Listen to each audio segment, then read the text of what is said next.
Hi, this is Chelsea Campbell, and these are the special education interviews I did. For the administrator, I did my associate principal. He is fantastic with children, with our students. So that's really interesting for an administrator. You don't normally think about their relationship with students. It's more about the staff and all of that. But he hands down the best person I've ever met in managing our students. And in fact, in the middle of our interview, a special education student came in to just tell him about his day. I thought that was pretty cool. He just wanted to pop in and talk to the principal and tell him about what's been going on, just like hang out. And then for the special education teacher, I picked one of my really close friends. He has been in the same room teaching study skills for as long as I've been at Topeka West. He actually graduated from Topeka West, and then once he graduated college, went right back to Topeka West teaching special education. So he's been there a long time, and he really knows what he's doing when it comes to special education. And then for the paraprofessional, I picked the para that works right alongside him. So they work together in the same room. They only teach study skills, which is the class to allow students extra time. So they teach that together, and they only see special education students throughout the entire day. She is brand new to Topeka West, but before Topeka West, she worked at Highland Park High School for many years, which is another school in our district. So the first thing that I asked was about the child find procedures. And what was funny about this question is as soon as I asked it, all of them were like, what is child find? What do you mean? So I'm not sure if that's just like a elementary school uses child find, because I've heard of child find before, but all of them had no idea what I was talking about. Or maybe child find isn't something we really deal much with at the high school level, because hopefully those students have already been identified. So both the administrator and the special education teacher talked about how they really, really rely heavily on teacher referral. If a teacher notices that they're struggling in class, they refer that student to their counselor.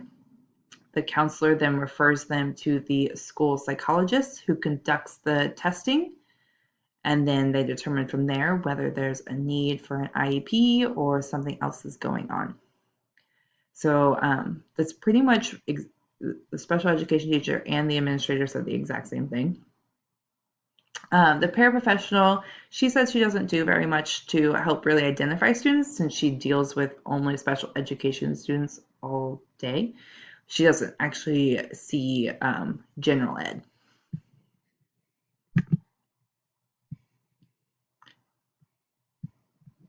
Okay, so the biggest challenge for the administrator, he really stressed about maintaining rigor while adapting the curriculum to meet the students' need. So, for example, I'm thinking math. If our guides or our curriculum guide says absolute no calculators in this unit, but the student's IEP says that they can use a calculator, then how are we to maintain that curriculum rigor with that student, even though his IEP says that he can't use or he absolutely has to have a calculator, but our curriculum says no calculator. And then his other thing was with behavior disorders, where to draw the line. You know, they have to be in their least restrictive environment, but at the same time, they can't disrupt the classroom overall environment. So where exactly do you draw that line when it's, part of their IEP that sometimes they have issues with this, but having issues with this then causes issues overall in the classroom? Where exactly does that become the line has been drawn and they need to be in a different classroom? That line, he said, is often blurred. The special education teacher said that all of the paperwork that goes into it is a beast, which I definitely have seen a few IEPs and I know that that takes forever. And then he really stressed that getting parents involved at our school is really challenging, which I found very surprising because we really have a large amount of students that are in the special education department. So I thought it was weird that the parents aren't really involved. And then the para said that she really struggles to get the students to do their work. Not all of them, just some of them. They think study skills classes, a big study hall where they could take a nap, play games, do other things so that they can rest during the day, so that way in their other classes that they can do work in there. And that's really not what study skills is for. It's to give them that extra time or extra help that they needed on their assignment. Okay, so the biggest reward for them, the administrator really stressed that he liked watching the students blossom, for them to grow, to be more independent, advocate for themselves, and then essentially overcome their disability, graduate high school, move on to the next step. The special education teacher talked about how he liked seeing that light bulb moment, the moment where they have that disability that had been hindering their academic performance before. They now have overcome that and they now understand this topic that they really struggled with. The paraprofessional, she said, absolutely graduation day. Seeing them finally graduate is a big reward for her. Advice on supervision of paras, speech pathologists. My administrator really stressed that you need to build a relationship. He said that with all staff, no matter what, build a relationship. The one thing he said he had issues with is with young paras, it's sometimes hard for them to understand the difference between friend and professional. Sometimes they, want to play that video game with them and want to hang out with them, but really they're not there to be the friend. They're there to be the adult and help them get to the point where they are, out in the workforce, making their own money. Special education teacher really talked about communication. Every student's story is unique. So if you want somebody else to handle things differently, you need to address it with them. So what I mean by that, or what he means by that, is, for example, a student on your caseload needed something special in each class, and a few teachers weren't doing that, then you need to address it with them and let them know. And then the paraprofessional really wanted more guidance. Highland Park and Topeka West, if you're not familiar with them, they are very different, very different clientele. So really making sure that you guide your paras into letting them know what you need from them and what it's going to be like, because special education is not easy.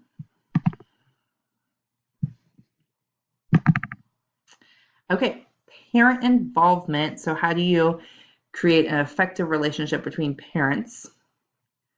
The administrator really said that he had this exact process down that he does. He always listens.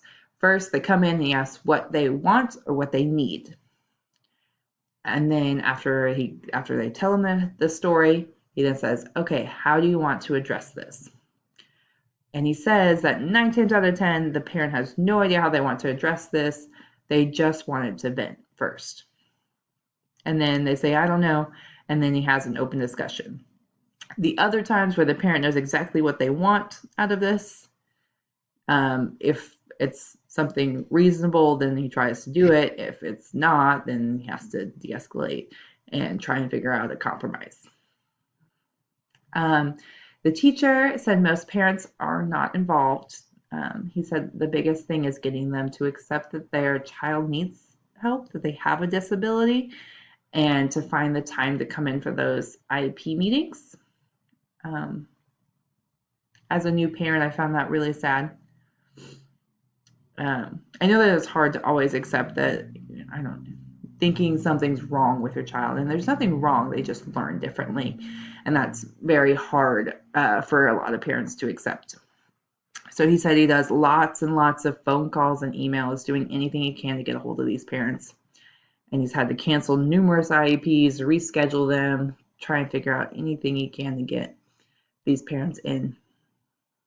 The parent said sometimes if it's a parent that she knows, she will email them over a behavior concern, but for the most part, she just reports anything that she needs to back to the case manager, and then they either document it or contact the parent for her. Okay, so how do you cooperate with regular education? So what the administrator does is he creates schedules in which co-teachers, so a regular education teacher and a special education teachers who teach the same class together at the same time, have a common plan to discuss how to properly accommodate each student for the upcoming lesson. So they plan lessons together and then they accommodate what they need for those students in their class. The special education teacher, he sends emails to get work and check grades frequently, in contact with those general ed teachers. And then the paraprofessional, she helps her students to get missing work and asks teachers for help when she's unsure of the subject. So there's been plenty of times she's had to call me in her room to help her through this math problem because she has no idea how to do it because she hasn't done math in a while. So she asks for help whenever she needs it so that she could teach her student. Okay, so what advice do they have for a first year admin? The administrator said don't get consumed with the negativity. He says he spends a lot of the day doing discipline referrals, and that can be a huge negative vibe. So he says don't get consumed with that. The special education teacher always says ask for help. There's a lot of things that come with special education. So if you ask for help or ask somebody who knows, it's a lot better than sitting there having no idea. And then the para really, really wanted admin to gather input from your staff before making decisions. So don't just say this is the way it's going to be. Talk with your staff, figure it out together, make it more like a team. Okay, and then what is the role of educator and principal? So administrator really, really talks about always relationships, positive relationship with students. Educators have more direct contact than the principal. They really have the more effect on the student. And then he is like the backup, the support. Special education teacher, his goal is to get all the students to pass and graduate and on to the next step. That is his job as the educator. And then the para said the teacher is there to help, and then the principal is there to enforce the rules. So pretty much your basic definition of what you think the educator and the principal.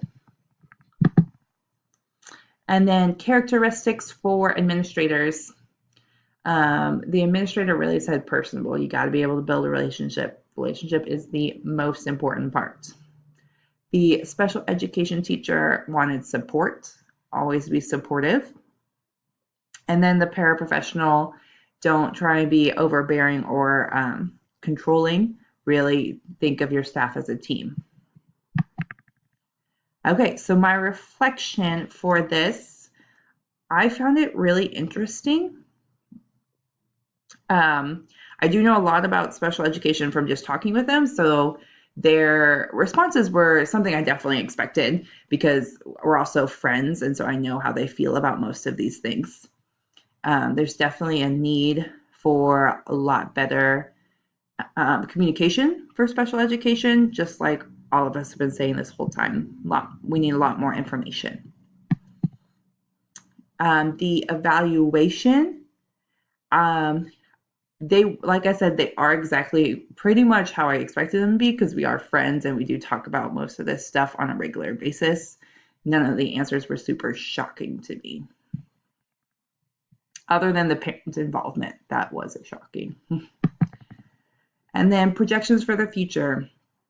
Definitely open communication and build those relationships. That's the thing that was stressed throughout all of them. So that's going to be my plan for sure. communication, build relationships. And thank you for watching.